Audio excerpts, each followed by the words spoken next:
లక్ష్మీదేవితో కయ్యం.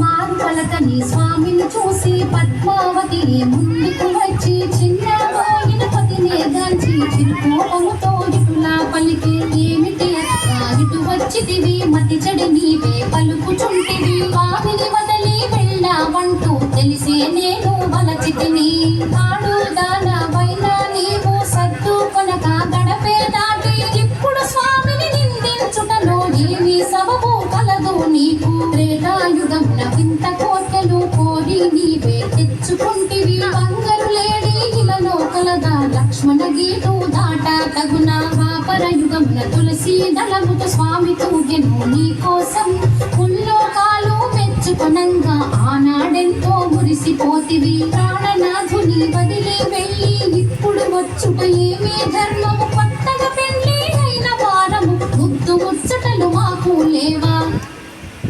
లక్ష్మీదేవి పద్మావతితో కయ్యం. మగలు పోయే చిన్న దాన, మాటలు బాగా నేర్చిన దాన, ఎంత గడుసరి దానవు నీవు, నాపతి నీదు వలలో పడెను, పెళ్లి అయిన వారితో నీవు పరిణయమేలా ఒప్పుకొంటివి, పురుషులకేలా కరువు వచ్చిన నా మగడే నీకు దొరికినాడా. పద్మావతి లక్ష్మీదేవితో కయ్యం.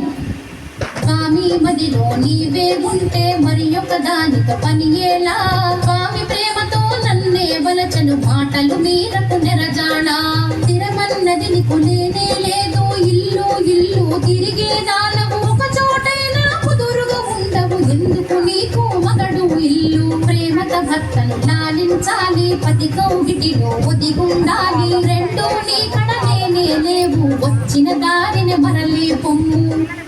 సవతుల దెప్పి పొడుపు మాటలు. లక్ష్మీదేవి పద్మావతిని ఎత్తి పొడుపు మాటలు అనగా, పద్మావతి లక్ష్మీదేవిని పుల్లా వెరుపు మాటలు అని, ఇద్దరు భార్యల మాటలు వింటూ శ్రీనివాసుడే సర్ది చెప్పగా, స్వామి పలుకులు ఆలకింపగా, నావాడంటే నావాడనియే, నావాడంటే నావాడనియే, నావాడంటే నావాడనియే, నావాడంటే నావాడని, నావాడంటే నావాడని.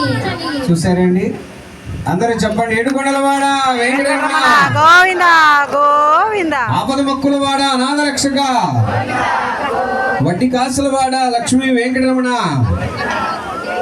స్వామి నాకు కావాలి నాకు కావాలి అంటే అమ్మలిద్దరు దెబ్బలాడుకుంటుంటే స్వామి ఏం చేశాడండి చెప్పండి, ఒక చిద్విలాసం చేశాడు ఈ కథను అడ్డు పెట్టుకుని.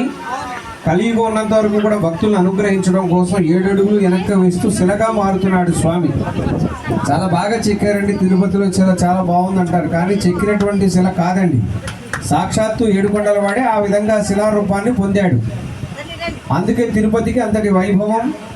మనం కూడా నిత్య కళ్యాణం పచ్చతోరణంలాగా చేస్తూ 273వ కళ్యాణాన్ని ఈరోజు చేసుకుంటున్నాం. ఇది స్వామి అనుగ్రహం.